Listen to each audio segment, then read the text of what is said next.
love Simone Bianchi. I mean, that is obvious. That is, I have a whole wall dedicated to the master himself. And everyone's like, "Oh, why do you always buy Bianchi pieces?" And it's just hard. I love a lot of artists, but it's hard for me to like anyone else more than I like him, simply because his style and approach is so unique, and no one can replicate his brush whatsoever. That's what it's all about, though, man. I mean, that's what you love, and you're collecting it. Time, space, collecting. A multiverse of stories shaped by the choices we make. We are your guides across the Marvelverse, exploring everything from the MCU to cards and collectibles. Because every piece we collect tells a story. The question is, what does yours say about you?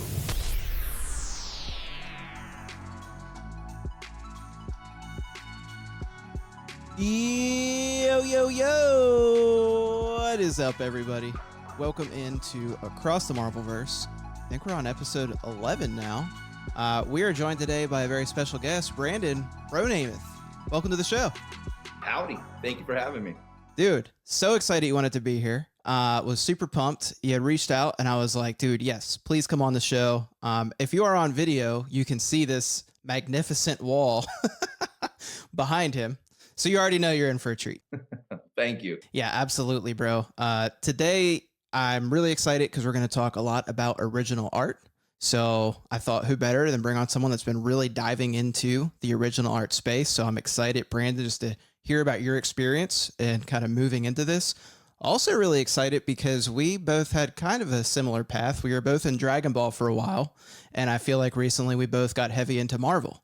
So I'm excited to see kind of the differences in our stories and some of the parallels. I think it's going to be fun. Likewise, we're both running the same track, it feels. Yeah, I know. It's funny because you were like really heavy on the collecting side of Dragon Ball. I was playing, and then I kind of started moving to collecting. And I feel like you were just like a step ahead of me because then you're like, oh man, there's this animation art. And it's so funny because I was on Instagram, and I remember this a few years ago. I started seeing people that I've like just followed randomly that I didn't even know, just random accounts. And I would see like screenshots from the anime, and I was getting annoyed because I was like, bro, I don't just want to keep seeing people like taking a picture or a screenshot from their computer. I didn't know they were posting the real art from the show. And dude, sometimes you can take a good screenshot and it looks identical to the episode. Yeah, it was crazy. And then finally I saw a post where someone had it like zoomed out, and I was like, wait a second, like you can see like the cell, like it's not, it's transparent. I was like, what is this? And then I was like, whoa, this is real original art. Like this is production art from the show. And then I looked at and I was like, oh, this is what he's been posting. I was like, this is crazy. Once you realize that that's a possibility, your mind becomes blown. Dude, yeah, I was so far off from it. Like I just thought that wasn't even realistic. Like I didn't think you could get that stuff. And then there it was. So anyways, man, I'm excited to talk about all of it. And we're also going to talk a lot about your collecting story, which speaking of which, I know you, I think a lot more from Dragon Ball, but I'm really curious to see, like, how did you get introduced to Marvel? So I knew that would be a question asked. So I went into my card collection and I had to bring this out. Oh, okay. This is my first introduction. Oh, to nice. Spider-Man. I think it was, June 13th, 1993, signed by the man himself. So it was a live action deal that I went to when I was a kid. And ever since, I've always been a big Spider-Man fan. So this was, that was my gateway drug. And then it was a lot of Spider-Man cards and obviously, cartoons, kid waking up on Saturday and Sunday morning, just being glued to TV, whether it was Spider-Man or X-Men animated series when we were young. And then got really big into the Marvel Legends toy biz. Okay, I had no idea you were into that. Okay. Oh yeah, huge. In fact, man, like when I was probably like 8th grade in the high school still, we were going around to all the different Blockbusters. And if anyone ever collected Marvel Legends Toy Biz, you would know that Blockbuster would have a little section there of toys. Yep. And I remember Blockbuster this. would always have the variants there with the gold foil and the red foil comic books in the backing, which were really rare to find. And then at Universal Studios, they would also carry a lot of Hollywood and Orlando. a lot of the variants as well. So and I kept all those sealed, and I still have them somewhere in a bunch of Tupperware containers. No kidding. Oh man. Oh dude, that's all. That's so funny because we literally last week's episode, I was just talking with my friend Nathan, True Blue Collectibles. He's real into Legends, so we talked a lot about that. That's so funny that then you're coming on this week and you're like, yeah, Legends, duh. Well, if anyone knows, I'm sure your show knows a lot about Marvel Legends. The one I always was chasing was the Blue Wasp variant. That was like a holy grail. They only made so many of those. Okay. Okay. See, it's so foreign to me. I learned a lot about it literally just last week. I knew it existed, but I didn't know much more than that. So What was cooler than getting a toy with a comic book in the back of it? yeah, that's sick. That's sick. So what, like fast forward to today, what are the different ways you like to interact with Marvel? Man, it's gonna be the original art. When you first get into the original art collecting, everyone's telling you, oh, published, and cover, which I agree with. I understand the dynamic of that collecting. But I gravitated to the painted artists, right? The people that are going through the full process from beginning to end. And to me, while I love published pieces, I'm not afraid to get a commission piece from a painter just because it's so gorgeous, it's so beautiful. And I think the art itself from that artist speaks volumes. So that's where I found myself. And you can see here, it's just the Bianchi Spider-Verse wall, as I call it. Dude, it's amazing. Right before we started the show, he like got up to get water, and I was just sitting there like, oh my God, like this is nuts. It's huge. If I get further back, you can see how big it's What is the actual dimensions of it? Do you remember? 3x4. Oh my gosh. That's so cool, dude. That is so cool. Now, do you also do you play any Marvel games? Do you watch the show? Do you still read the comics? Or are you mainly just focused in on the art now? The art, I mean, I've always been big into the movies, right? So as far as the MC universe is concerned, I'm up to date on the shows and the movies ever since I was a kid up until now as an old man. Nice, I guess. nice. Been running that long. I'm old enough to remember when Thor's hammer was out in the desert. That's funny. That's funny. Yeah. And Marvel Zombies just dropped too, which we're going to talk a little bit about in the news. But I did want to ask you too, I'm assuming, but I don't know for sure. Is your favorite character Spider-Man or? I mean, you kidding me? I was born to be a Spider-Man fan. Cool. Well, hey, I want to dive more into that. But before we do have some news to talk about. So I'm going to jump into that now. The Watchers Report. All right, so this is the Watchers Report where we go ahead and talk about Marvel news. We do have some things to talk about. Starting off, Marvel Zombies, like I was saying, is out now. I have not watched the whole thing yet. I've watched like the first 2 episodes. It looks really good so far, though. I'm really excited to watch the second half of it. Have you checked it out yet? I haven't. Animated series, I'm assuming. Yep, animated series. It's good, and it's rated R. Do we get any Deadpool? I don't know yet. I haven't seen him yet, but there's been a ton of characters I was not expecting at all. I'm not going to give spoilers, but if you were able to guess all the characters, you should go like play the lotto. Because the characters they brought in, I was like, whoa, like, what is this? And my wife's sitting there like, why are you excited about this? I'm like, you don't understand. I'm going to get on this later now. You have to. It's good. It's really good. So yeah, if you haven't checked it out, Marvel Zombies is in there. The only other MCU news I wanted to go over is Tom Holland had an injury while recording. I guess he was doing some stunt, fell, hit his head, and got a concussion. So hopefully it's not too serious. It doesn't sound like it is. They're expecting he'll only need weeks off. But concussions, they can be pretty scary. So hopefully he's okay. But if you did not know, right now they're not saying there should be any delays as far as the actual film coming out. We still have plenty of time till that happens. But just be aware. So, all right. Moving on. Hold on. Before we move on, who's your Spider? Who's my Spider-Man? See, I'm going to catch flack for this, but Tom Holland's my favorite. Is that a bad choice? I'm a Garfield guy. Okay. I have a way different experience with Marvel and the MCU. For me, I really didn't get heavy into Marvel until within like the last 5 years. So for me, diving into it, now I watched the old Spider-Man movies as a kid, but I wasn't like your typical kid that was like crazy into superheroes because I was just like, Goku would beat them all up. I don't get it. It's so true. It is. It is. So I was like, I don't understand. I'll just watch more Dragon Ball. That was me as a kid. But as an adult, I got really into MCU. So really, I got more into it with Tom Holland. So he's my Spider-Man. But Not a bad choice, man. Not a bad choice. speaking of zombies, Topps has a new set that dropped. It's their Topps now. I don't know why they took the image off their website. It was literally just on there yesterday. I picked up one just because there's Scarlet Witches on the card. I'll show a picture in a second of it, but you can buy 1 card, 5 cards, 10 cards, or 20 cards. I think you get a little discount as you go up and buy more. I don't know that they're really worth it, to be honest. I just wanted it because I like the art. I probably should just wait and get it off eBay. These tend to tank. I don't think they're super desirable, but I think they look nice if you're into like MCU style cards. If you are interested, it says it's open edition base card. There's foil parallels numbered to out of 99 and lower. They have a short print featuring alternate poster artwork. The parallels go from out of 99 down to out of 1. Of course, I like to collect color matches for Scarlet. So, of course, the out of 5 had to be the red. So I'm really upset. Scarlet.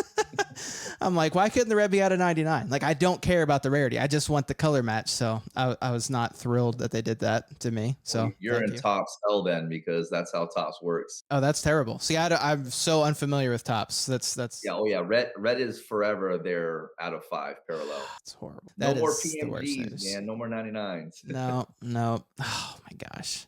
Topps, get it together. Do me a solid. Switch it up.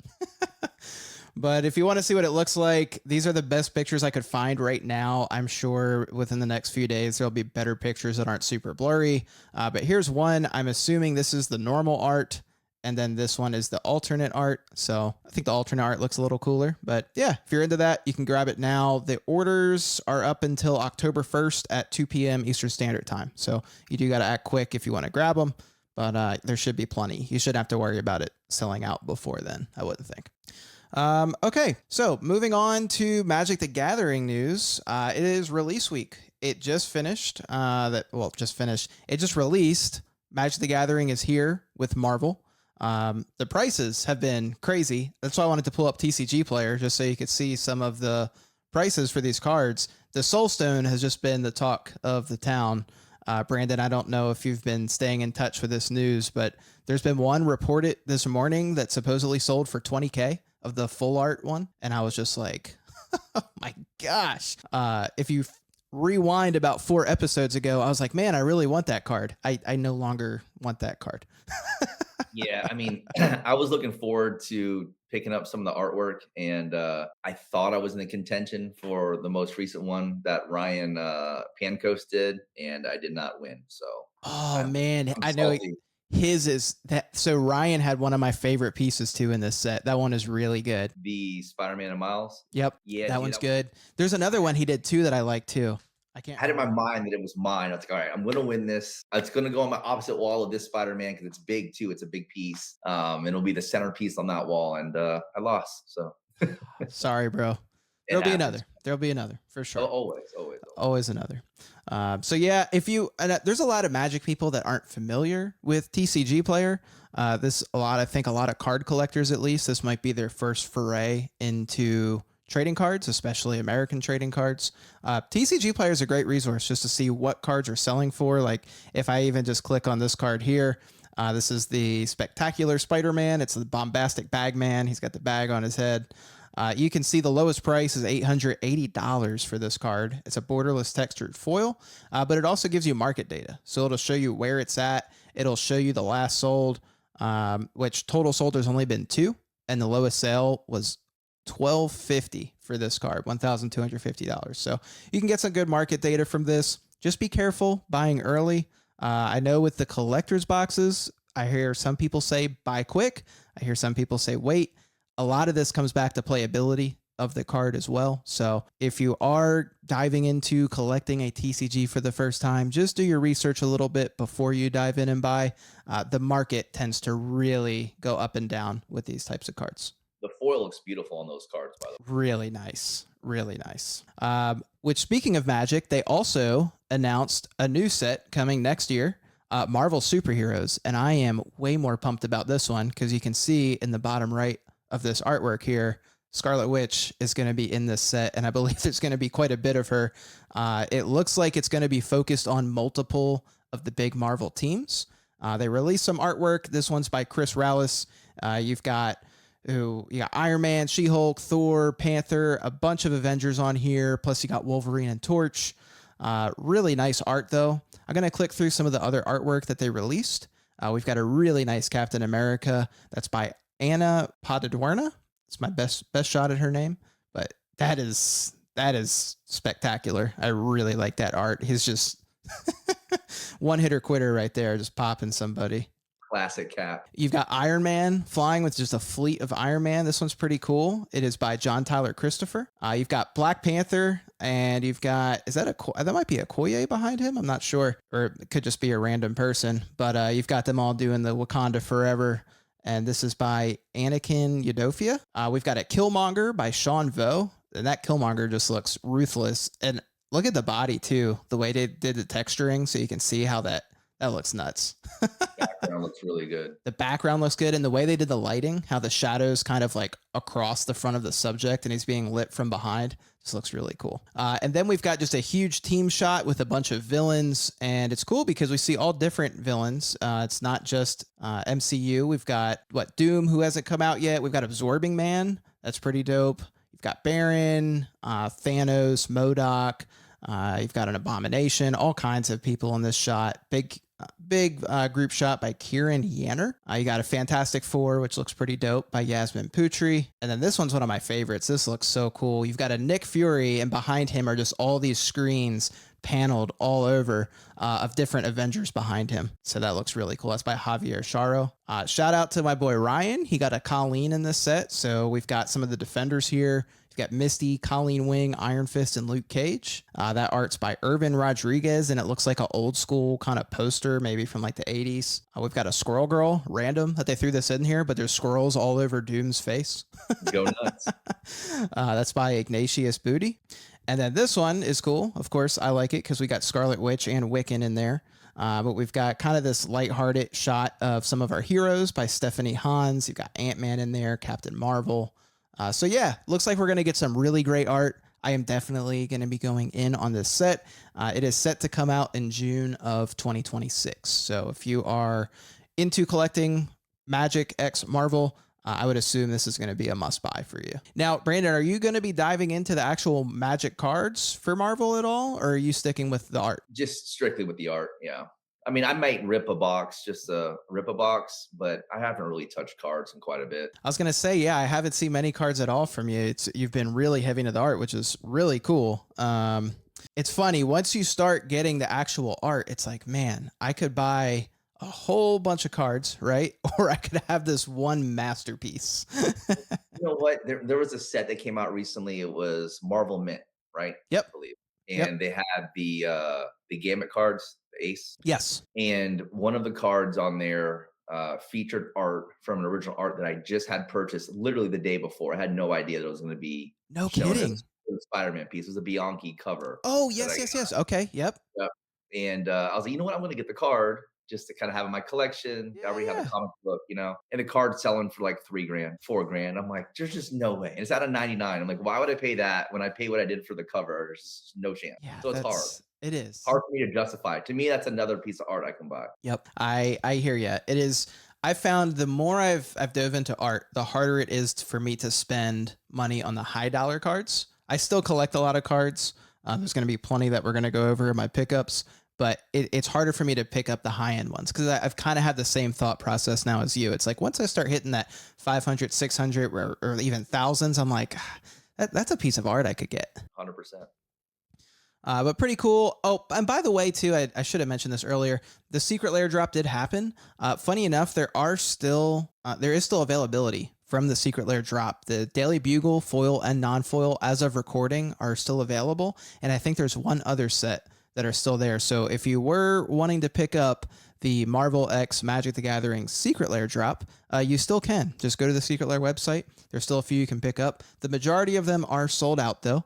I did participate in that release. I picked up my favorite, which was the Daily Bugle set, which I guess is no one else's favorite. That's where I lost. Yeah, I couldn't believe that no one else. I was like, what? This is the best one. I don't know. I love it. But I did get that. I got the foil and I got the textured foil Venom mana cards where it has Venom in this kind of rainbow grayscale behind the icon for whatever mana you have. I think it's really cool. It gives you 2 of each, so I'll probably sell a set and keep a set for myself. But anyways, they're up there if you want to check them out. All right, we're moving into comics. We've got Battle World #1 dropped. So anytime there's a #1, I tend to mention it on the show if that's something you're into. If you don't know what Battle World is, it debuts a multiverse versions in this comic of Wasp, Spider-Man, and Captain Marvel. So I guess a new version of them. It's going to be a 5-issue series that will unite shattered fragments of infinite worlds to form a single planet that will play host to an epic conflict with characters including Maestro, Spirit Rider, Starbrand, and Storm from the Days of Future Past story arc. So if that's something you're into, I'd assume that would be a comic you want to check out and pick up. They have some really cool variants as this as well. I really like this Spider-Man. You've got this Spider-Man where his face is kind of, it's like a portrait, but his face is breaking apart, and in the fragments of his face, you can see different versions like of himself. So that's kind of cool. Yeah, I thought that was really neat. But yeah, there's all kinds of ones. I've also seen that they're doing this a lot recently. They have the face cutouts. So in Battle World, you can get an Iron Man face cutout where it's just a big Iron Man face, like old school style face on the cover. Kind of neat. And then Jeff is just making his way into everything in Marvel these days. Doesn't matter what it is, if he's in the comic or not. You're going to see Jeff a lot. And here he is in a Battle World #1 with Herbie. So pretty cool. Good old Herbie. Let's see. We also have Death of the Silver Surfer #4. I included this one because it has first appearance of Kelly Coe as Silver Surfer. So you can see the variant covers here. Not many, but there are a couple. I actually kind of prefer the base normal cover over the other two, but I think they all look great. Jeff makes another appearance in today's episode. We have Jeff the Land Shark #4. I had to include it because just look at the cover. Jeff is dressed up as a dinosaur. How did you not want? I want that. I don't know why you wouldn't want that. Then you've got, yeah, dude. They are going all in on Jeff, and I'm here for it. They've got Jeff singing out in space with a mic. They've got him playing with dinosaurs. He's at the beach. And then randomly you just have a swimsuit cover. Not Jeff, but for audio listeners.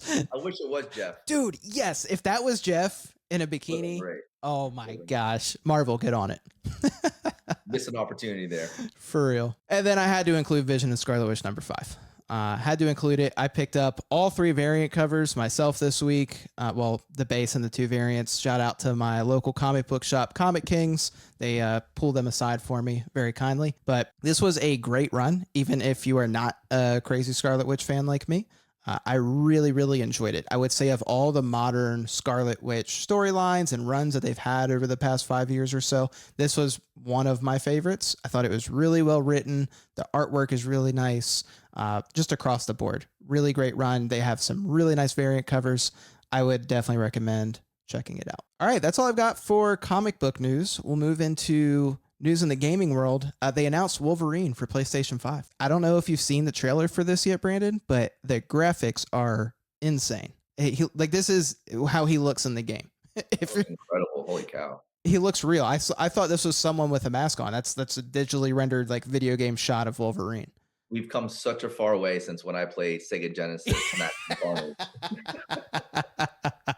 I know, dude. It's just so hard to beat that game, though. Right. Yeah, I mean, let's be real. That game's going to be better than whatever this mediocre whatever is. But no, man, it looks good. If y'all haven't seen the trailer, I would recommend checking it out. I don't have a PS5, so I unfortunately won't be playing it until it comes to Steam at some point, but it looks really fun. All right, and then slightly out of Marvel news, I did want to just go, each week I've been going over the announcements for Perna Studios. If you are not familiar with Perna Studios, that is Tony and Elaine Perna's art studio, where they release a few sets every year. Where they have varying themes. This theme for right now is Halloween. It's called Halloween 6 Alone in the Dark. And what's really cool is they've both worked on Marvel sets themselves, and they get a lot of really amazing artists that have also done various work within the industry, and a lot of them in Marvel. I mean, you can get sketches from people like Fred Ian in these sets, where you're paying, I think the sets or the packs for like $40, and you get a pack of cards and a guaranteed original art sketch card in every one. Like, just nuts. It's Yeah. really Really cool. And also the Pernas are just wonderful people, and I really like support. It's always great to support artists, even better when they're amazing people. So just to go through some of the artists they've announced this week that are in the set and their artwork. This is Eddie Wagner, who did a few sketch cards for the set. We've also got Jomar Bolda. I'm a huge Jomar fan, so I would be thrilled if I picked up one of these. You've got like a devil girl, you've got a scarecrow girl, and a little kind of chibi style zombie. We have Lemuel Pinzon. Really cool art there. I really like this ghost. They have this like ghost in the library where you can see a kid behind him who's kind of putting his hand through. It looks really neat. If you're not watching on video, it looks cool. Check out Perna Studios Facebook page so you can see what we're talking about. Yeah, Kat Janda, who has a really unique style. Pretty cool stuff there. Got Jessica Hickman. Really like the monster under the bed. Just a kind of neat little card there, and the scarecrow looks cool too. Yeah, it does kind of. Yeah, I can see that. I can see the Goosebumps vibe. Yeah. Now Newton Barboza, dude, look at the detail on these like these are cards. Like, look at the detail on this, man. Yeah, the lighting on the pumpkin is incredible. Yeah, we've got this like huge pumpkin guy with a lantern, and just I don't know how he does it. It's really nice, and the witch, the way this kind of green aura comes off the skull that she's holding, looks really cool. We've got Norvian Basio, who I was lucky enough to pull a Basio sketch last time. He does awesome work. A lot of detail. You can see the pencils that he does within it. A ton of detail. You'll see like a million little lines in there. Not an artist, so sorry. I don't know the... Not good at the technical terms, but a lot of little lines is about as technical as I can get. But phenomenal work. Yeah, right. They know what I mean. But yeah, really cool that he's in the set. You've got Chris Meeks. It has kind of this darker kind of style where you can see there's a lot of blacks in there. Looks really nice. And Sandy Meeks, who I don't know them. I'm not familiar with them, but I'd assume maybe related, husband, wife. I don't know. The Sugar Skull looks really good. Dude, I know. These are just so cool. Alcione Silva kind of has more of a cartoony vibe that I dig. Pretty cool. And then PJ. PJ's in the set. A lot of Marvel fans will be familiar with PJ's work, and it did not disappoint. I mean, look at this person with the glasses on, how the light reflects out of the glasses. And it almost looks like she's a sticker on the card, the way it's outlined. Like, it looks like I could just peel the character right off. It's so cool. Then this is the last one we'll go over before we hop in. We've got Franklin Texiera, hopefully I said that right. Also someone who's worked in Marvel, and just again, the detail, man. $40 for a pack and you have a chance at getting one of these. I mean, look at this. I don't know what it is. I don't know what to call this character. Yeah, those are really good. Those three are really good. But oh my gosh. And you've got this like monster behind a closet door with a woman in front of it hiding. I mean, it's just, yeah, the quality of artwork you can get and quality of artists you can get in these sets is just unreal. So if you haven't participated before, this is a great one to jump into. I will personally be picking up 4 sets, and I'm going to give away 3 sets on the show. So definitely stay tuned for that. And yeah, if you want to participate as well, on October 4th, you just have to email the Pernas. I can't remember what time. I think it might be 1 p.m. Eastern Standard Time. Maybe it's 2. Look in the Perna Studios group or their Facebook page. They have the information. You just email them, and then if you get picked, or like if you get lucky enough to be able to order, they'll email you an invoice because they are desirable. It will sell out. I can guarantee it will sell out. Okay. And then last thing I wanted to talk about is OAX. So Brandon, are you going to OAX? I am. I got my VIP pass and hotel booked. I'm ready to go. Dude, nice. Well, we'll get to meet then for the first time. Look forward to it, man. So yeah, if you're not familiar with the original Art Expo, you need to get familiar with it. It is an awesome event. You get to see amazing artists, and they've been revealing them in waves. And this past week, they revealed Wave 3.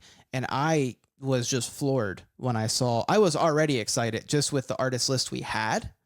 But dude, Wave 3 was just absolutely insane. You've got people like Vanessa Del Rey, Terry Dodson. I'm hoping, fingers crossed, I can get a commission from Roy Mercado.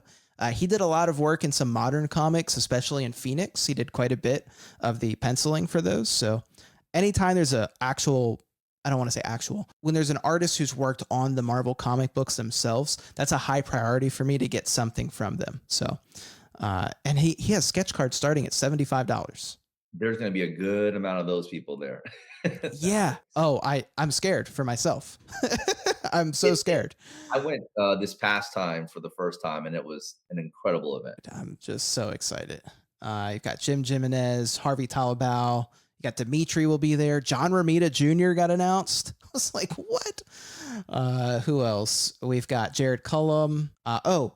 Adam Kubert, obviously huge. Matt Wagner is amazing. Tula Lotte, I was really excited about because she did part of the Scarlet Witch solo run, the second volume. I think that was in like the early 2000s, maybe, if I remember right. But I've already messaged her, and I'm really hoping I can work something out and get something from her. I've already messaged her. Yeah, don't try. Okay, I'm first in line. But yeah, this list is just amazing. So if that didn't convince you, I don't know what will. But there's still more announcements, so I'm just on the edge of my seat, seeing what else they're gonna do. Okay, I think that's it for the news. Brandon, did I miss anything or anything you wanted to mention? I mean, I'd watch you all the time if you were on Fox News or CNN. Yeah. That was great. Here I am. Okay, hit me up. I'm ready. Any more straightforward. All right. Well, with that said, I want to talk about some of my pickups. The Collector's Hall. Now, Brandon, I'll let you kick it off, though. Is there anything that you've picked up recently you want to share, or anything you're trying to chase right now? Yeah, man, I'll show you. It's going to be animation art. So I'll show you that piece here. Let me pull it out. Stand up and kind of give it. Oh my gosh. Just end the show. Dude. That's it. It's a wrap.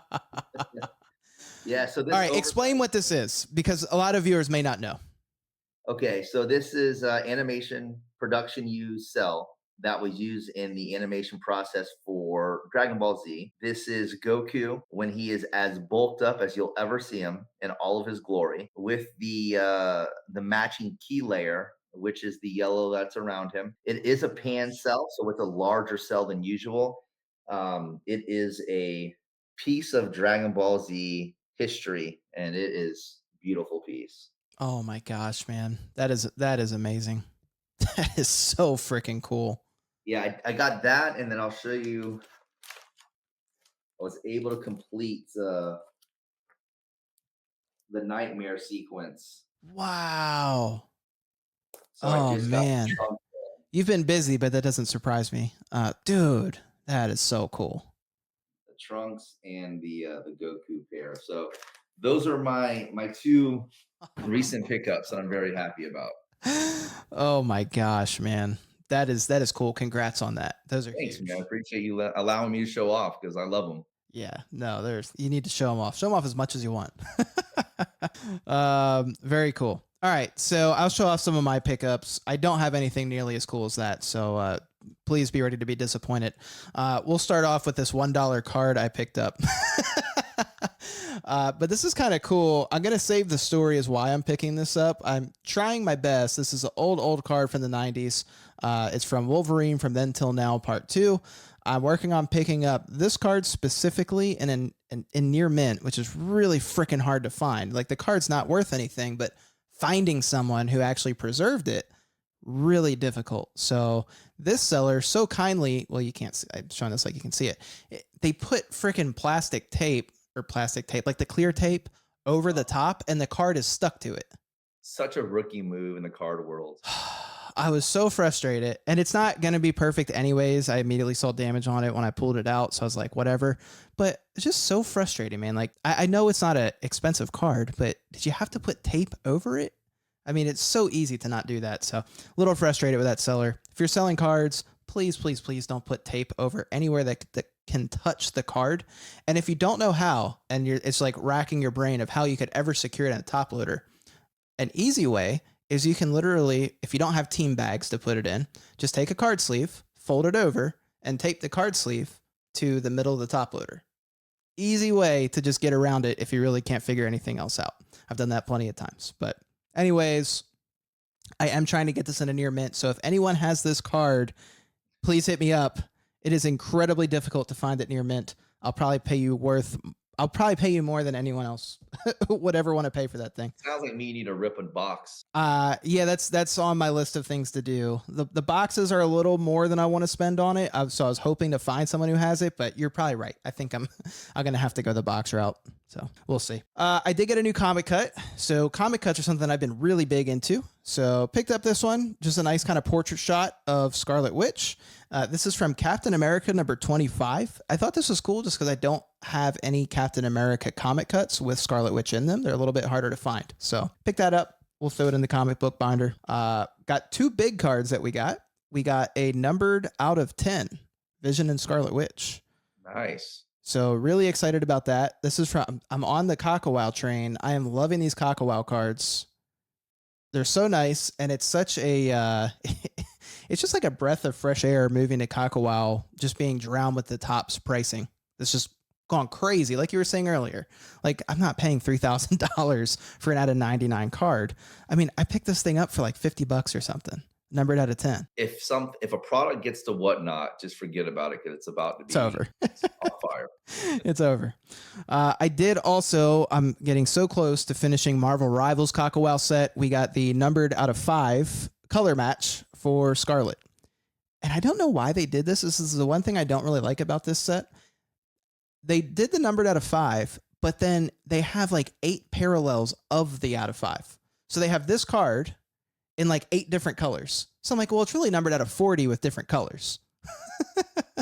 I mean, it's not like Topps is too far off with their parallel. So yeah. Also, want to give a huge shout out to my buddy Shane Snicked. He sent me, just out of the kindness of his heart, this metal Scarlet Witch card from Women of Marvel. Awesome card. I didn't even realize it was metal. I was like, dude, this is really cool. And then I pulled it out. I was like, holy crap, this is a metal card. These are hard to get. And yeah, he sent it to me. So I got to find some way to get him back for this. But Shane, thank you so much. He included some other cards too that were awesome. They're all going in the binder. I really appreciate you, buddy. And then my last pickup, I have to give 2 shout outs. One to Sketch Card Magazine. If you don't already follow them on Instagram, go give them a follow. Really nice guy. I've talked to him about collaborating on some things in next year. So really excited to do some stuff with him. But he ran this giveaway on his first live stream, and I was one of the winners. And everyone who won got to pick a sketch card. And I was late. And when I came in, he was like, dude, I just gave away my only Scarlet Witch that I had for the giveaway. I was like, oh, like whatever, bro. And then in the chat, Locke Nguyen, who, if you're not familiar with his work, he's a sketch card artist. He's currently, I believe, working on the top sets. He's worked on Upper Deck sets before. He goes, oh, I'll just draw you one. And I was like, what? Like, I was like, no. He's like, yeah, I'll just draw him one. He was like, and he reached out to Sketch Card Magazine. He was like, you pay the shipping. And then, so anyways, lo and behold, I have this Locke Nguyen sketch. He used this amazing little box that he put it in, and then boom. Like, check out that art. I'm trying to make sure it's, and I'm like, dude, you did not have to do all this. It wasn't that real. All I did was like share an Instagram post. It was like, I'm like, I don't think I did enough to even be worthy of this, but yeah, phenomenal art. So shout out to him. You can follow him at Mad Monkey Love. And he also included a couple things, which I'll share.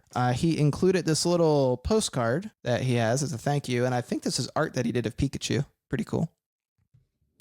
And then he also, I guess, works with Comics Cure Cancer. So if you have not followed this group, I wasn't familiar with them, but they do amazing things to just raise funds for people struggling with cancer. So if you can, give them a follow, support their cause. They're doing all kinds of great things, and it would mean a lot. So, but thank you again, Sketch Card Magazine, Locke Nguyen. That card is definitely going to go on display. Just phenomenal work. So, all right, I've got one more thing to show, and then I'll shut up for a little bit.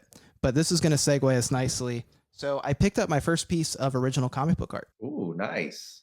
It's nothing too crazy. Nothing too crazy. It was actually the cheapest Scarlet Witch I could get that I found. I wasn't planning on getting anything, but the price was so good. And I actually love this comic run. It's from Avengers vs. X-Men. It's they call it number 3. I think it might be like a 0.5, but it's one of the ones that was digital only. So there wasn't an actual physical release of this book, but the artist still did all the actual art on paper. So anyways, here is the piece. I'm trying to center it up nicely here, but you've got a beautiful Scarlet Witch just centered at the bottom of the page. At the top, you've got Scarlet with Iron Man and Beast. who ironically are two of my other favorite characters. So I was like, I've got Cool. three of my favorite characters on the same comic book page from a comic book I love at a great price. I was like, okay, you sold me. Congrats, man. It it's a slippery slope now. It's bro, I know. Now I'm even more scared to go to OAX. I'm like, what am I gonna do to myself? But yeah, this is something. I'm gonna get it framed. We'll hang this one up. It's pretty cool. So You know what they say? It's the first one of many. that's right. That's right. I said the same thing with animation art. When I picked up my first piece, it was a Master Roshi cell, and I was like, I just want one, just like one Roshi. And then like 3 months later, I was like, I'll just pick up one more. And then I saw some that you got, and then I picked up two from you. And I was like, I'll just pick up. And it's bad. It's bad. It's not a bad thing, honestly. All right. But speaking of which, I want to talk more about you and your collection. So let's get into today's topic. Today's focus. All right. So I want to rewind a little bit. I know you said you picked up Marvel Legends a while back. But I know you've also collected many different things. I think I even listened to one podcast where I think you're really big into Funko. I'm pretty sure at one point. Must you bring that up? Yes. So where did collecting start for you? I really think collecting started like making sure to have a curated collection and the best condition possible was Marvel Legends for me. Okay. And I think the first set of Marvel Legends came out in what, 2001, 2002. So I did that for about 5 years. And then of course, you start circling back on some of the stuff you like as a kid. So Mighty Morphin Power Rangers, how to get the original triangular box sets, and obviously the Green Ranger. That was my favorite. So I had the Green Ranger and his Zard.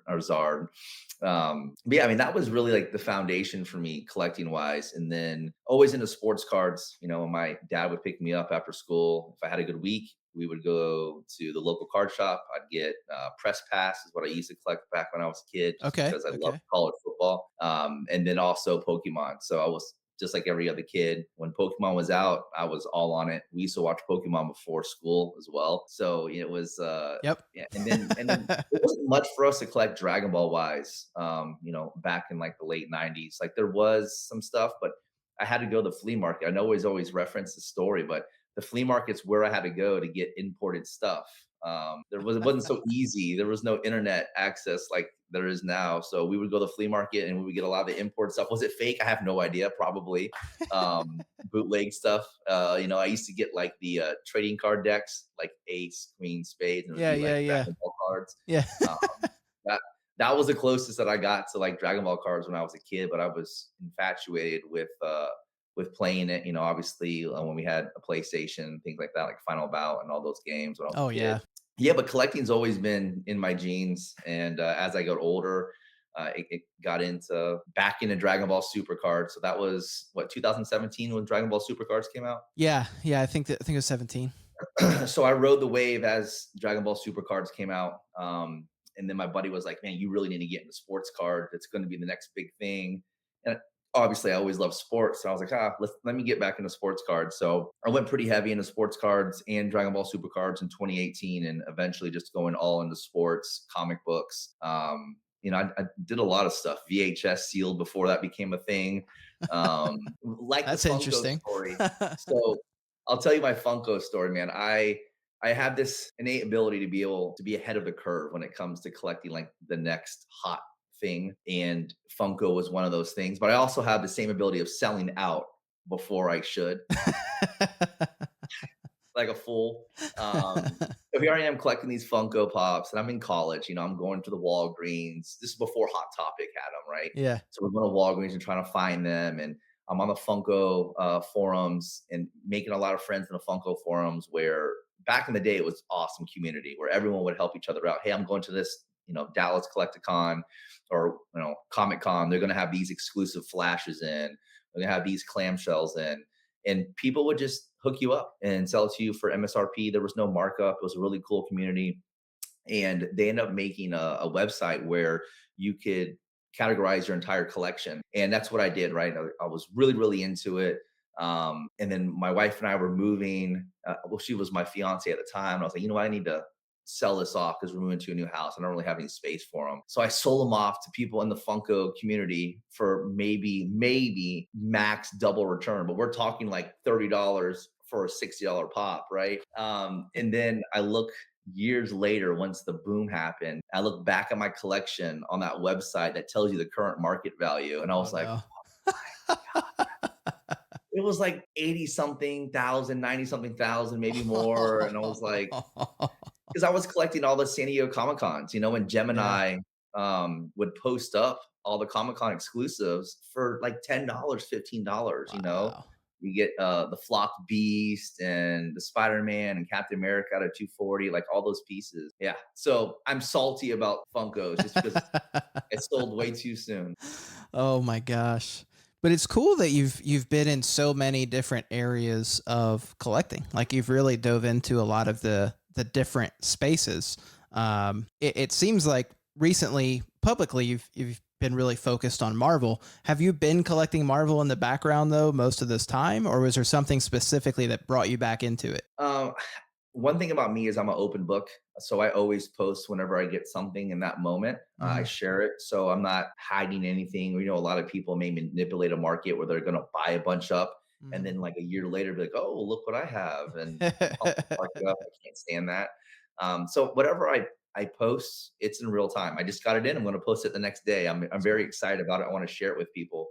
When it came to Marvel, I got into the animation art, and then a buddy of mine was like, "Man, you should really, Yaniv, if you know who Straight Flexing is." He Yep. was like, "You really need to get into some comic book art." And like most that have been doing it for a while, hey, get into black and white pieces, traditional, try to go for covers only, splash pages, published pieces. And I was like, you know what? That looks cool, and I get it. I was like, man, but I just love painting stuff. Like to me, like watching these painters, what they can produce from start to finish. I gravitated to it just like so quickly. And the first piece I got was from Alonzo Collectibles on Yes. Yep. Instagram. I ended up getting a Bianchi Spider-Man commission and then a Moon Knight commission from him. So he's not too far from me, probably about 3 hours. So we met halfway. Never met the guy before in my life. Really cool guy. Anyone Oh, that knows Lewis is the best, man. that was awesome. So we just hung out for a little bit. He's kind of putting me in the game and teaching me some stuff, and very kind. Took the time to kind of explain to me, who these artists are and how things work. And then from there, just kind of ran. I ended up meeting Matt Titilio, becoming really close with him, and I love Simone Bianchi. I mean, that is obvious. I have a whole wall dedicated to the master himself. And everyone was like, "Oh, why do you always buy Bianchi pieces?" Like, man, it's just hard for me. I love a lot of artists, but it's hard for me to like anyone else more than I like him, simply because his style and approach is so unique, and no one can replicate his brush whatsoever. That's what it's all about, though, man. I mean, that's what you love, and you're collecting it. That's so cool. That's what it should Yeah, be about. I got a lot of him around here. This is my Spider Verse wall. It's coming together. There's a couple holes because stuff is at the framers. But yeah, Wow. it's looking good. Yeah, really good, man. Really good. Yeah. If y'all are on audio, take a moment, pause it, look at this exact time mark on video, because This piece here is just gosh, man, the villains. it is so cool. If you're listening, it is just this massive Spider-Man, and you've got these villains behind them suspended, and these, like, what do you call them? I want to call it a Capsule. water tank, but I don't know what to Yeah, like call a it. capsule. It looks like it looks like what Goku's in when he heals in the healing pod It from does. Dragon Ball. But yeah, you've got all these villains from Spider-Man and these like pods of water. It's just crazy looking, bro. It's insane. I mean, I was expecting it to be good. I wasn't expecting it to be this incredible. When I opened the reveal at the framers, I was like, holy cow, this thing is nuts. So you talked a little bit about curating. Can you expand a little more on that and what you're doing to curate your collection, and also a little bit about how you're specifically choosing pieces to add to your collection? I think curation in a collection should always be the main goal. A lot of people, a lot of times they come to me and they're like, man, I can't believe you spent this on this piece or that on that piece. I wish I could get that, or I don't have the money for that. Like, I didn't have the money for this stuff when I first started out. I bought small, and over time, if you're buying the right pieces that people want to purchase, you may have an opportunity to buy something greater. So being able to sell one or two or three pieces to be able to achieve getting a new piece, that's how I take the approach of curating. So for me, if I can upgrade any piece that I have in my collection at any one time, I mean, this is a little bit different when it comes to like Bianchi pieces, because I love Spider-Man and the Spider-Verse. So these pieces here, I wouldn't be selling because I wouldn't be able to replace them, right? And that's kind of the difficult thing when it comes to original art, is it's hard to replace something. When it comes to animation cells, I may have a weaker Goku frame, but one may become available that if I'm able to sell this one, I can use that money towards a greater Goku frame. That is what I mean by curating. I think you should always be buying and always be selling. I know a lot of people, they look down on people who sell and say, "Oh, you're a reseller," or this, that, and the other. I think you should always be selling. I think even the people that say that, they sell themselves, right? They're, Yep. at some point, whether you have to fund a wedding or a ring or finances at home or whatever that may be, these are all store of value in some way or another. And I think that you'd have a very immature look if you think otherwise and looking down at anyone that ever sold anything. There's been pieces in my collection that I have that people sold because they had real life issues that came up. And it's not something that I'm like, oh yay, I can't believe I got the opportunity to buy this because of that. But you need to make money sometimes. And the Yeah. easiest thing you can do Yeah. is sell crap that's laying around. Right. Dude, no, seriously. And it's so funny because last week we were talking about this too. And one thing I like that Nathan said was everyone's a seller. He was like, everyone at some point in time is a seller. Everyone's a flipper. He was like, some people are just going to flip. Some people might buy something today and tomorrow see something better and flip it for it. Said other people might have something for 5 years and then flip it. But he's like, didn't they both do the same thing? just different periods of time. To me, it's always baffled me that people think that way. And usually people that have that very strong opinion, they're not really big players in the collectible world anyways. They're just kind of like sitting there just squawking and hating on people. Yeah. So for me, I never look down at anyone selling. If I'm selling pieces, it's always to get a better piece, especially when it comes to Dragon Ball stuff like that. I mean, I haven't sold any original comic book art really, but maybe like two pieces just because they don't fit my collection anymore. There's some of the earlier pieces I bought. But as you can see, they're framed and they're hung on my wall. I mean, I get asked about this all the time. And I'm like, don't even ask. Don't even tell me a price. Like, you're just going to waste your time. It's not for sale. I'll get asked about this cover here from 2099. This was used as a paper copy and also a hard book copy. Wow. So it's two covers, and I'm like, just please don't ask. Like that one over there, the Venom, Carnage, and Spider-Man piece. That's another cover that I get That's asked awesome. about. I'm just like, guys, it's not for sale. Please Right. stop. Right. It's not for sale. I'm flattered. Yeah. I agree with you. They are really cool pieces, but they're not for sale. Not anytime soon. Yeah. Right. And I mean, just between you and I, though, like how much for me, you know? Free for you. There we go. I'll put you in the will. No, I agree though, man. And I think some of it too, I think some of it just comes from ignorance. And I don't even mean that in a negative way towards anyone. I think some people are really ignorant in the fact that they truly don't understand how some of the things in the market work. And I think what you had referenced earlier, right, where like there are people who intentionally manipulate the market. That's really bad in Dragon Ball cards. It's been bad in Dragon Ball cards since the beginning. I know the guys who manipulate the market. And I don't think that's okay. But I think sometimes people see that one or two people have done that and then assume everyone selling something that's of value all of a sudden is manipulating the market. I think it's just ignorance. I don't think they really get it. I think the card world is a little bit different. It's so transactional based and it's so flipping based that when you compare the two, right? Like, you're going to go to OAX and Oh, yeah, the markets are wildly different. you go to OAX, and the perception that you're going to have of the community as a whole for narrative art is going to be vastly different if you went to a Collecticon in Orlando. Like, you're going to be like, what is these guys are flipping coins and they're gambling and they're ripping packs, and there's kids here that are being influenced by this degeneracy at some, because call it for what it is, a lot of degeneracy that happens Yeah. in the card world. And then there's some really good people out there. Yeah. I think there's a lot of people like Ryan Card Collector. I've known him for a long time in the sports card world, and he gives back to a lot of the kids and does a really good program with kids. And he doesn't curse, and he's not like, there's just a lot of things out there in the card world that's a lot of bad people get involved with. There are. And It's a scary manipulation is place. one of them. if you think it's bad in TCG, dude, you have no idea on sports cards. It is insane. Oh yeah, I don't know anything about sports. All I know is TCG, Marvel, and that's it. Dude, it is. They're like the Black Rock of housing market right now. Well, coming back to your collection, so when you are going through and you're picking different pieces, obviously Simone is a huge artist that you've been chasing. Are there are you planning to like do you have plans like that's your Simone wall it looks like of just tons of art. Are you planning on having different walls of different artists or do you have any ideas on like how you're going like do you have an end vision, I guess is what I'm trying to say. Art should speak to you, right? You should always want to buy art because it speaks to you in one way or another. There's a few artists that I like. A lot of them happen to be European Yeah. and from Italy. So I love Gabriele Dell'Otto's stuff. It's just incredibly difficult to be able to afford or find something that makes sense because I am a Spider-Man fan. And, I have two black pieces that are hung up on the opposite direction I'm looking at. Um, I love Fabrizio Tomaso. I think his pieces are fantastic. He has a very unique style. I have one Peach Momoko piece that is, I have all daughters. I have three daughters. And that's a piece that I was going to put eventually when the wall space fills up. I'll put that in my youngest daughter's room just because she loves Spider Man.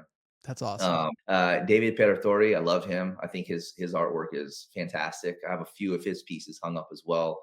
Deadpool Kills the Marvel Universe covers. I got a few more coming from him too. So I cool. got a Joe Jusko Marvel Masterpieces Captain America, which is really cool.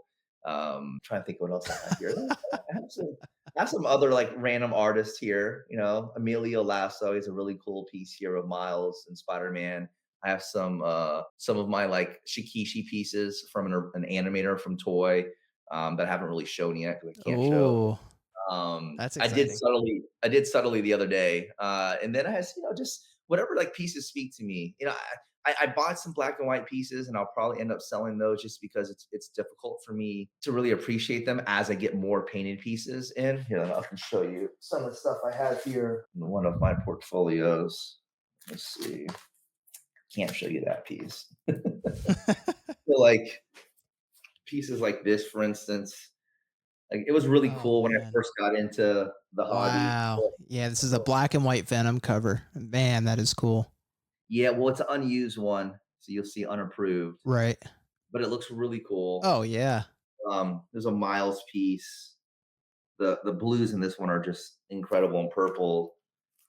Let's see. There's a Marvel masterpiece prelim by Simone. Oh man. Yeah, I mean this doesn't even look like a prelim. No, it looks like a finished piece, man. Yeah. That angel there. Here's the black and white piece. It has a splash of color in there. This is from Emilio Lasso as well. It's really cool with the Miles and Spider-Man swinging. Wow.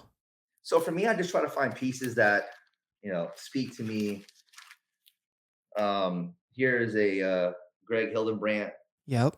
prelim. Here's another piece. I thought this was a really cool piece by Stefano Nessi. Yeah, that's awesome.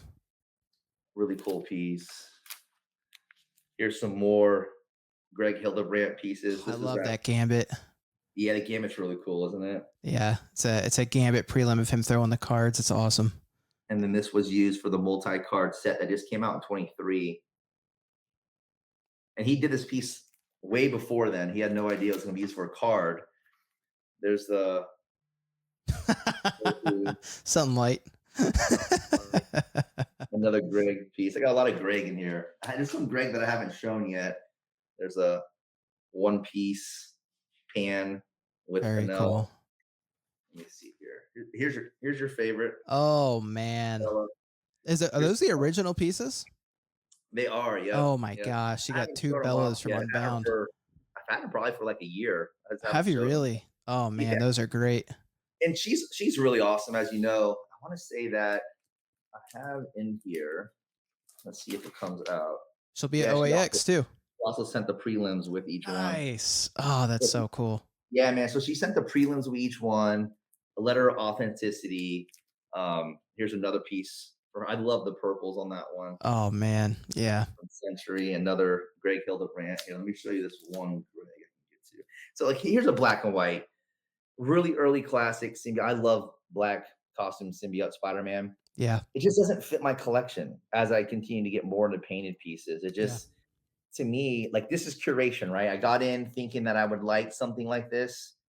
And then as time went on, I realized this really wasn't something that I liked. It didn't speak to me as much as my painted pieces. Um, Here's a really cool one. Oh no. Oh no. Come back. I had two pieces in the back. Oh my But gosh. this piece here is the prelim Captain America punching out Hitler. Dude. It doesn't get better than that. That's so And look, cool. he put the Heil Hitler in there, cheer with the whack. Dude, I mean, Greg did some really incredible work. Look at this massive poster size with Red Skull that he did. Oh my gosh. Yeah, Captain America with the whole background as Red Skull. So So cool. this was used as a poster. Here, for everyone wondering, what dropped? What dropped? I'll show you what dropped. I know. I'm like, my heart's pounding. I'm like, I hope it didn't get It's messed a up. very heavy piece, so it's okay. Very Okay. big board. Whew. This is a cover by David Ferratori, which I just love. Wow. That's So, yeah, phenomenal. like, super. And this It is on looks the back okay. side. It looks like it didn't get It's messed all right. up. Okay. Wow. Oh Spider-Man. man. Yeah, That's really cool. good. Yeah, no, they're fine. Trust me, those things are Yeah. probably gonna be worse than that. But yeah, I mean, that's like the curation phase, like you get in because start buying pieces and people are trying to guide you and help you and like, hey, buy this or buy that. And then eventually, like, you know what, like I like them, but they don't fit the direction I'm going. And you kind of like, okay, let me sell these pieces so I can get more pieces that I really do enjoy. It's really cool to see a visual of that. Like it's like a visual representation of you curating, right? Like you can see how there was a direction you had kind of started to go and how when you got introduced to these paintings, the direction changed and now you're moving to curate to what you enjoy the most. And that's just, it's really cool to see that. And also the mindset is cool because, I kind of think about, I've done similar things on a smaller scale, but like with cards, right? I started, the bulk of my collection was Dragon Ball Super Masters. And I was going for one of every card printed, which is a huge goal. That's a huge goal. Well, at the start, it wasn't that crazy. You know what I mean? And as time went on, by the time it hit I think it was probably when we hit around set 15, I was getting tired.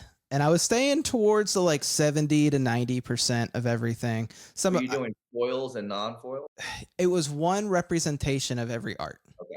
One So you get, like, a representation of every common art. Non-foil, you'd be okay. I'd be okay. Yeah. And it excluded Worlds pricing and it excluded top Nats pricing. Everything else was The most manipulated stuff. So you did right. Yeah, no, I stayed away from that. But yeah, as time went on, it was just starting to get so unattainable. And what I realized is as I was chasing it, I was literally chasing cards just because I set this random goal and I didn't even enjoy them. I was just like, I have to check the box. I have to check the box because I hit this constraint. And then I found Marvel cards. I was like, dude, these are amazing. And then before I knew it, I would say now I went from having over 100,000 Dragon Ball cards to, it was ridiculous. It was really. Where did you even store all that? So I had 5 lanes of everything under $5, and I just had them stacked where each box would hold 5,000 cards. I just had a wall where they were stacked up. And then I had for the cards are worth a little more, I had the card, they call them the card trees, where you can slide out a little one lane that fits 800 cards, and it's like a little cubby hole type thing. I had 4 of those stacked up. And there were 8 cubbies for each one, so 32 of those boxes. And then I had about 20 binders, probably. What they don't tell you about collecting cards is the amount of space that it takes up. It's very deceptive because you're like, oh, it's this little card. Oh, no. It multiplies. You need a briefcase. You need this. You need a 5-row. You need that. By the time you're done, you're like, I'm out of my house. I've hoarded myself out of my house. Yeah. So now I probably have a couple hundred Dragon Ball cards. I got rid of almost everything. And it's just the ones that mean the most to me that I really enjoy. But I took those funds of these cards that are worth a ton that I didn't really enjoy as much as I used to. And then I went into Marvel cards. And then it also started to fund my animation art and my other things. So I'm doing a similar thing where I didn't realize it up front, but as you get going, you realize you have to curate if you want your collection to be meaningful to you. You're not a reseller. you're not sitting there pushing little Timmy out of the way to buy a pack of Pokemon Right. cards and make Right. ends I meet. mean, little Joey was a punk, but we don't talk about him, you know? Timmy's great. Yeah. But you purchase all these pieces, it's your hard-earned money, and you want to get into something new. Like, why wouldn't you use that store of value to transfer into another? Right. That's exactly what you're supposed to do. So when people, think to themselves, well, I can't sell this because I'll be a reseller. When you really want to get something else, of course you can. Of Right. course you can. Why can't you? Who cares what someone thinks? Right. Exactly. No, I agree 100%, man. And that's it. It was really cool though to me because I was like, how am I going to do both? And then I was like, what if I just collect what I love the most and get rid of, and there were cards, don't get me wrong. There were some cards that I had to really sit there and be like, man, do I really have to let this go? Like it was hard. Some of them I was really attached to still. And I was like, but I can make this card into this piece of art.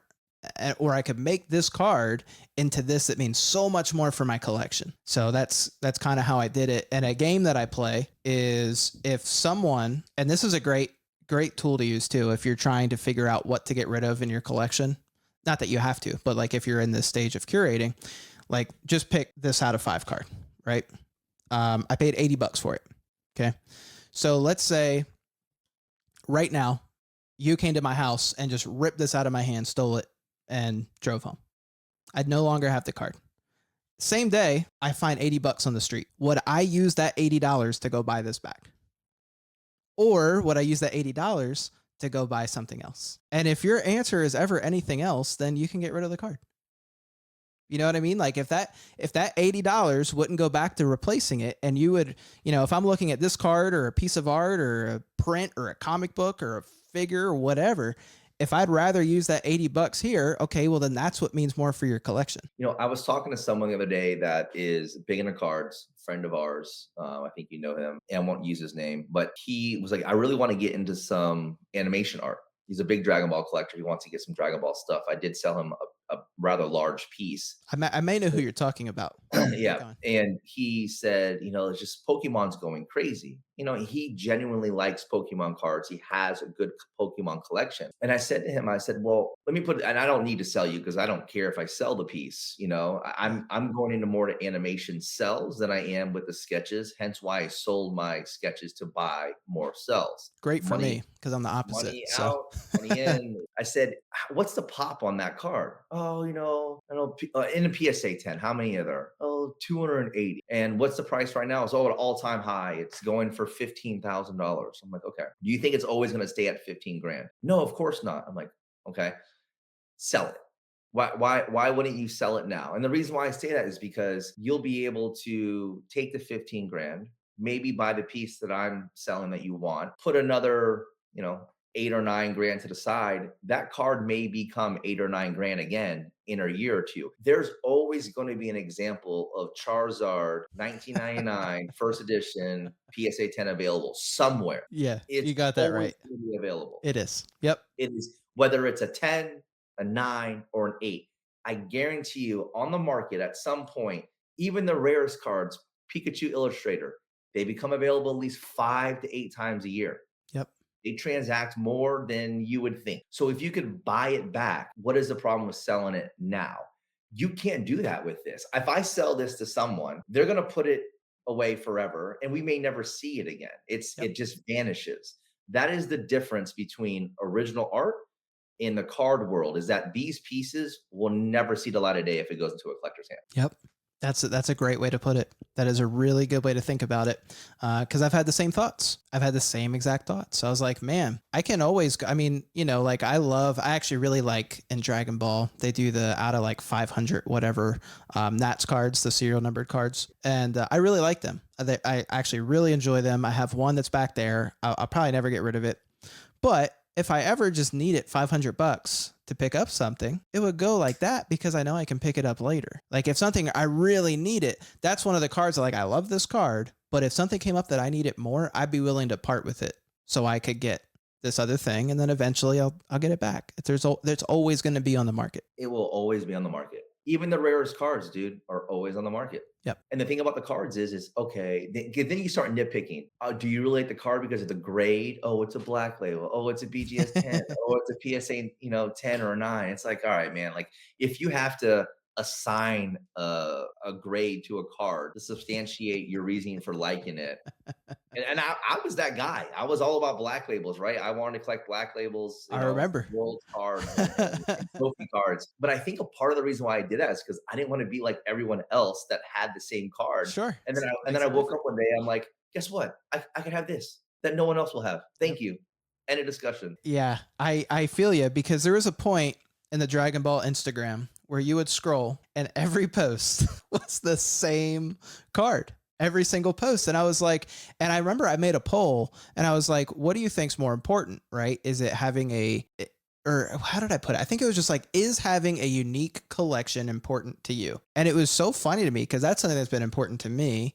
Not that it has to be different than someone else, but I feel like if you're really passionate about something and you're really diving in, there's so much to collect.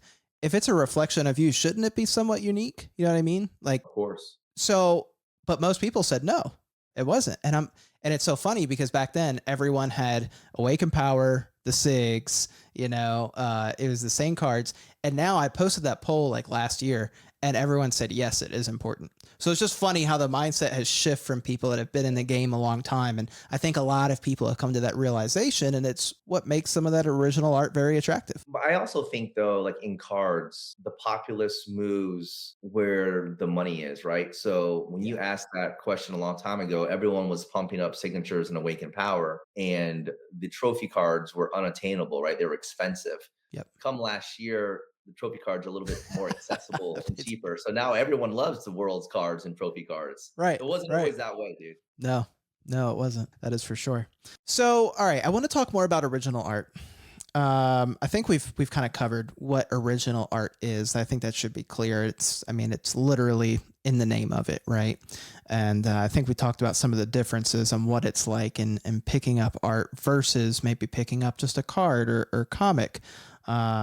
So just to go over the different types that we've been discussing, just to kind of lay it out, it seems like what you've gotten a lot of is different commissions and things where they may not be published pieces, but they're pieces direct from the artist. Is that pretty much where you're at? I only really do that with the top guy, Bianchi and Gabriele Delato. Mm-hmm. Are the only ones that I have that aren't published. Everything else is published. Is published. Okay. So you've got a mix. So it's like published and not. And when you're talking about published, it could be in a comic, it could be card art, it could be animation art. And then when we're talking about all those pieces too, you have the preliminary, which you've shown some different sketches and things where it's the preliminary art from that artist. And then you also, of course, then have the final piece.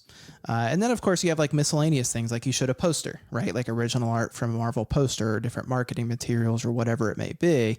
But it's not anything you really have to, I guess, think too hard about. It's just quite literally the original art from a piece, right? And the piece is either published by Marvel or it's not published and it was just done by an artist. So when you're thinking about what you want, just realize that those different things can change the value a good bit. Like if you know this piece is published, you're going to pay that premium for a published piece versus a non. Yeah, I mean, everyone wants the cover art, right? Like that's the biggest draw in the original art world is Sure. Let me get the cover art. And then interior pages, but people then go to cover art, splash, right? Splash is the next big one. And then I think card art is a completely different beast because you're pulling a different demographic of buyers into the card art world. I see that with me losing out on that piece by Ryan the other day. It wasn't a subset; it wasn't even the main set, and I offered a good bit, and I lost, I think, by a couple $1,000 maybe. And you didn't know because they do like a blind auction bidding deal. They do that a lot in the Magic world, it seems. A lot in the Magic world. Yeah, that was my first go at it. I don't want to lie to you and say I wasn't upset, but it is what it is. I had no opportunity to know. Okay, am I near it? Am I off it? Like, do you Just want gotta to counter? make your best guess. Make your best guess, I guess.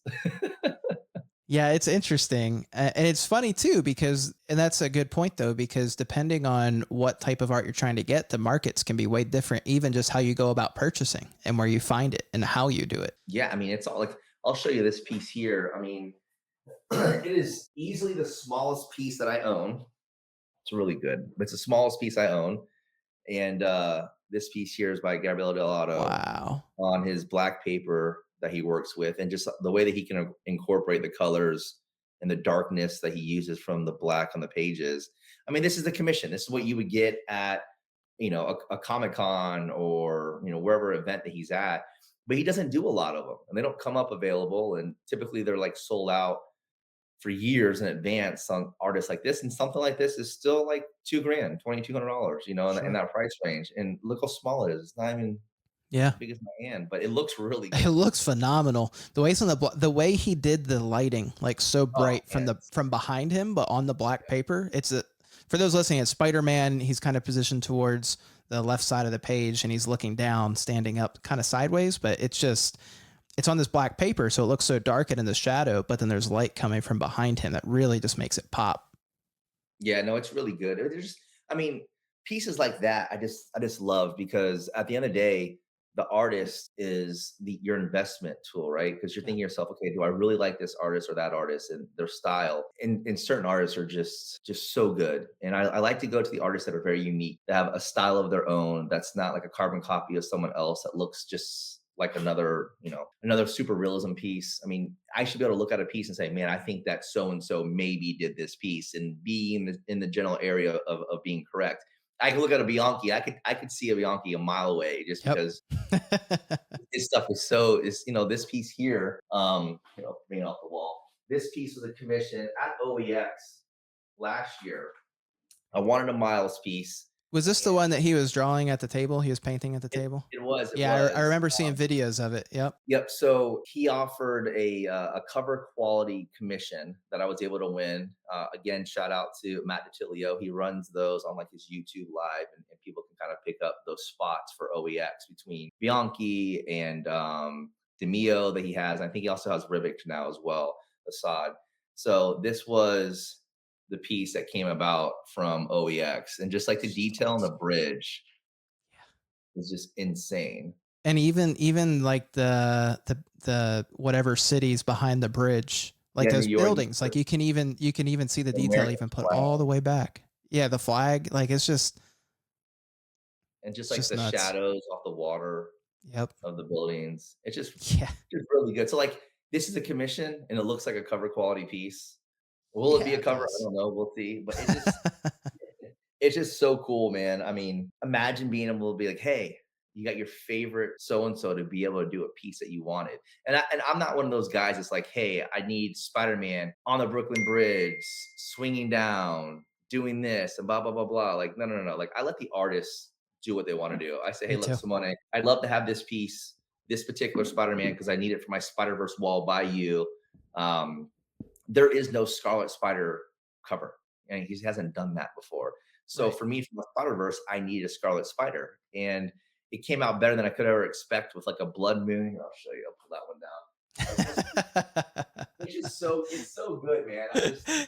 He's like, I'm I here just got to for it. show. It's just so good. Oh Yeah, man. Yeah. I mean that's Yeah. incredible. That is so cool.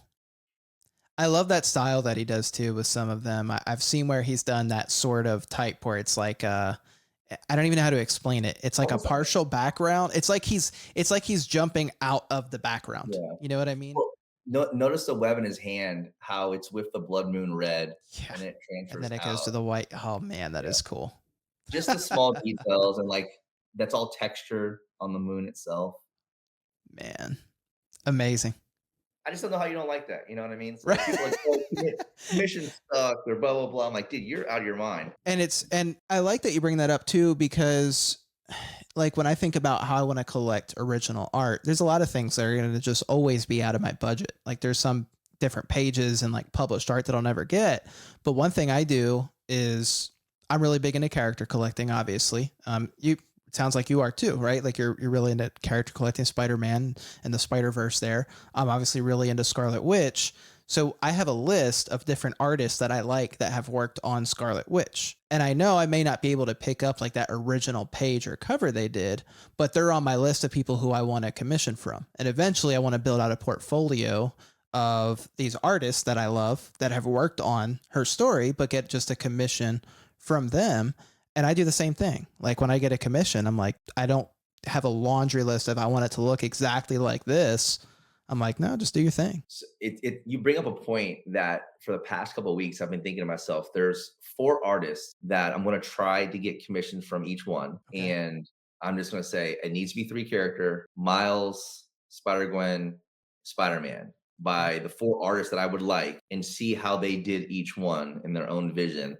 I think that would be really cool for like, similar to you, with Scarlet Witch, but Yeah, no, that's awesome. I love that. I love that. Yeah, and it's cool to hear how different people want to go about getting the art. And I think it comes back to what you said, like how do you not like that? Like how would you not like going to some artist that you love and having them draw your favorite kid? It's just so cool. So cool. not gonna find something better than that. I'm sorry. Not it's just I know I'm biased. Obviously, I have a whole wall dedicated to one painter, but you like what you like, and to me, I think he draws one of the best Spider-Man. Speaking of all these things we're talking about, I think one thing a lot of listeners thought, because I definitely thought this, is they think it's like totally out of even just the realm of possibility that they could own something. I think people have this conception that all these pieces are worth tons of money. This right here, this is original comic book art, so it's published, right? This is $150. It has three of my favorite characters on it. Yeah, I mean, and don't get me wrong, for that may be a lot of money. I mean, it is a decent amount of money, right? But you don't have to like think you got to spend a car payment just to start your journey into art. There's artists right now doing commissions at OAX, have their commissions up. You get for $50 for a sketch card. there's so many ways that you can get into the art world without having to compete with people that have been there for so long already. Yeah. It's not a competition at the end of the day. You buy what you like, you enjoy it. In that first piece, like I just said to you, like you got that piece in, and you're probably like, oh my gosh, I need another one. Like this is Yeah. incredible. And I see some Funko Pops on the wall. You're probably like, all right, well, it's time to sell these Funko Right, Pops. right, yeah. Exactly, exactly. Okay, so as far as getting original art, I think we've hit. You can go to conventions and things to get them. You can contact artists directly, which a lot of these artists will respond to you if you reach out. If you're serious about getting a commission, a lot of them also have representatives. Like you can reach out to like Matt Tutulio, like you mentioned earlier, if you were interested in trying to work with an artist or pick up a piece. You can also obviously go to third-party sites. Like go to eBay, the Facebook groups, things like that of people that are just selling pieces that they already have. Are there any other ways you'd recommend people try to go and seek out original art? Yeah, I mean, Matt Tilio has a website with some really good pieces on that he curates artist wise. Scott's Collectibles is really good. I'd recommend his site, or I don't know who runs it. Scott Collectibles is really good. And then Kirby's is really good as well. Those two have a very large portfolio of artists and a lot of original art that gets posted daily, it seems. Some of the pieces that I've gotten have been from them, and they represent some really talented artists. So Kirby's in Scott's, Matt Tilio, Anthony's comic book store. Anthony's is where I got that piece. Yeah, yeah. I mean, Anthony has some of the best pricing around, guys. Like you're gonna go on there, It blew my you mind. type in Spider Man or type in Spider Man 2099 or whatever it may be.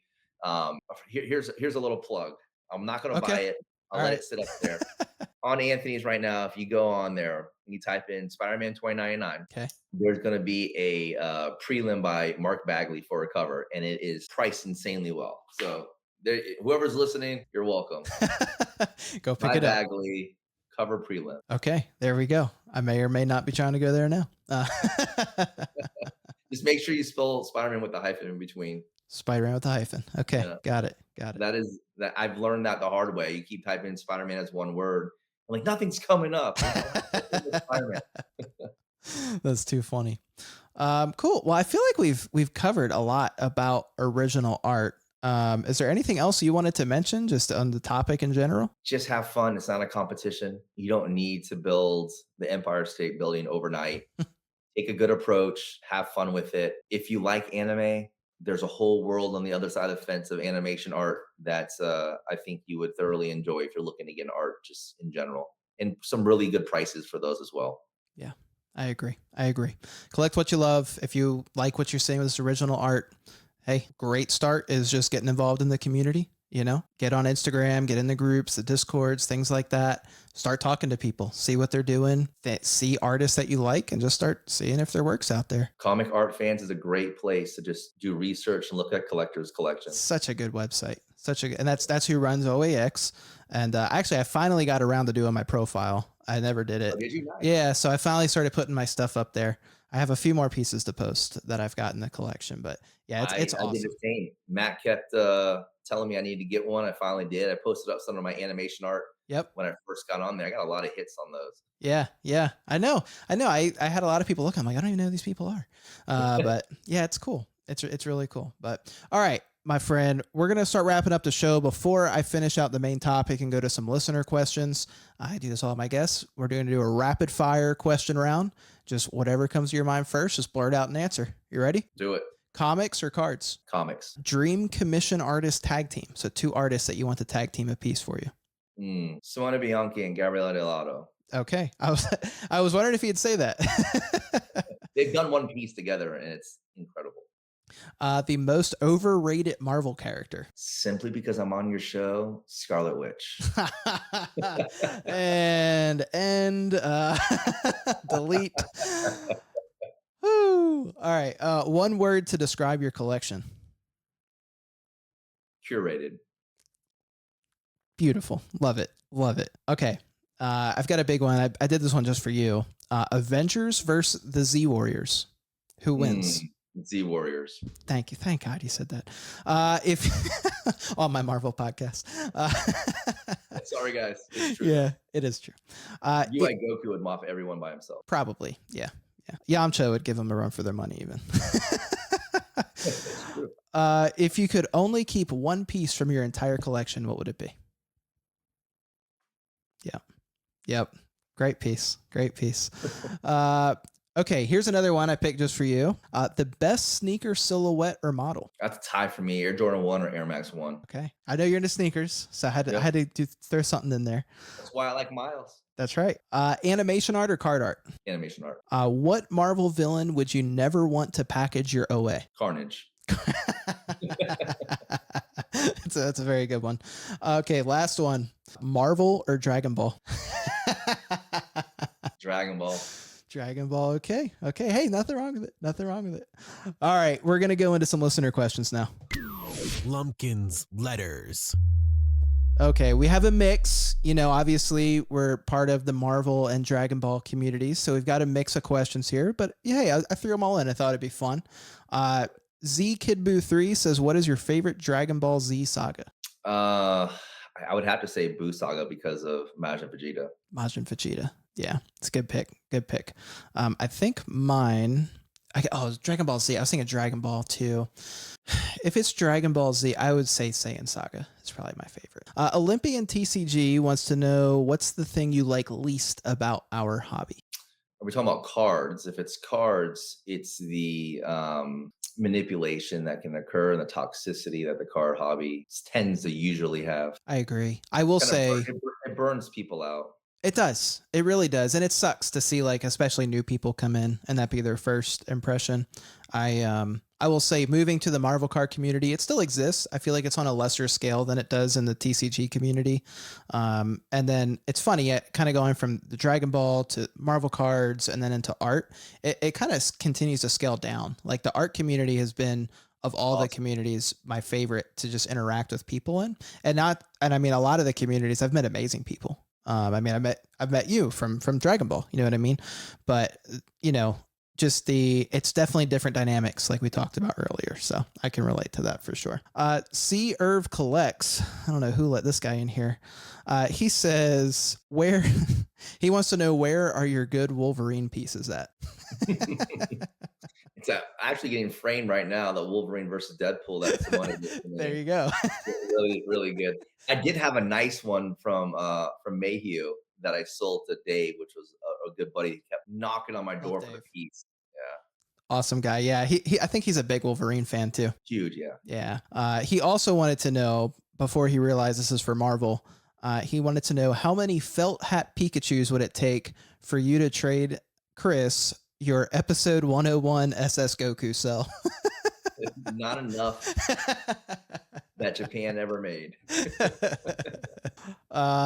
Blake says, he says, Bronamath picked up an insane Simone Gwen piece during his daughter's birthday. Blake says, if I were to buy and wear a Gwen onesie, would you adopt him and hang a Gwenum Bianchi in his room? That is good. That is good. But I will say 3 daughters is already enough. So unfortunately, the boy's close to that. But he did have a serious question. He wants to know what drew you to Bianchi's work and what piece means the most to you. The piece behind me means the most to me, just because it's a gorgeous, very special piece that Simone worked on for many, many years and has changed over the years. So if you're ever curious about this piece, you can go to his page, and he's been working on it, I think, for about 6+ years. And he's changed the composition of the piece many times over until he was satisfied with the piece. And I think that's why I like Simone so much, is that he's not going to put out a piece unless he's very happy and satisfied with it. And when I watched him in person paint the Miles piece that I have, he kept going back and forth. He'd set it on the floor, he'd walk away, he'd look at it in different angles, walk around it, bring it back, change something. If someone's that passionate about anything they do in life, I'm a fan. That's awesome. That's awesome. All right. Well, that wraps up listener questions. I want to give a shout out to my friend Longshot Hits, also Penance Panels. He left a 5-star review on Apple Podcasts. Really appreciate that. He said, very entertaining and informative. Great topics and guests so far, and I look forward to seeing where the show goes. Thank you so much for that. If you all are listening on Apple Podcasts or Spotify, if you could please leave a rating and review. It would really help the show grow. I'd really appreciate it. If you're on YouTube, if you could hit the thumbs up, drop a comment, that would be awesome. Brandon, bro, thank you for coming on. This has been a blast. Awesome. You're awesome, and your collection's incredible. I love looking at it. I could probably just sit here all day. If you want to leave, I'll just hang out for a little bit and admire the pieces. But is there anything else you wanted to say? Any shout outs, plugs, anything at all before we close this out? No, man, I appreciate the opportunity coming on here and chatting about stuff that I love and that's currently very passionate about in my life. A couple shout outs. Lonzo, I mentioned him earlier, great guy. He helped me in the hobby. Matt Titilio, same way, helped me in the hobby. There's a lot of good people in this space. And if you're coming from the card world, it's going to be a very nice adjustment to the community that you have in the card world. And get your OAX ticket because it's a blast. Let's go. Let's do it. We'll see you there. All right, my friend. Hey, thank you again for coming on. I'm sure that we will talk again soon. Hopefully I can get you back on the show in the future. Maybe even do like an OAX mashup show afterwards. I don't know. But yeah, hey, thank you again. Listeners, appreciate you all as always. If you've made it this far, drop a comment and we will see you all next week. Bye, guys. Thank you, brother. Thank you.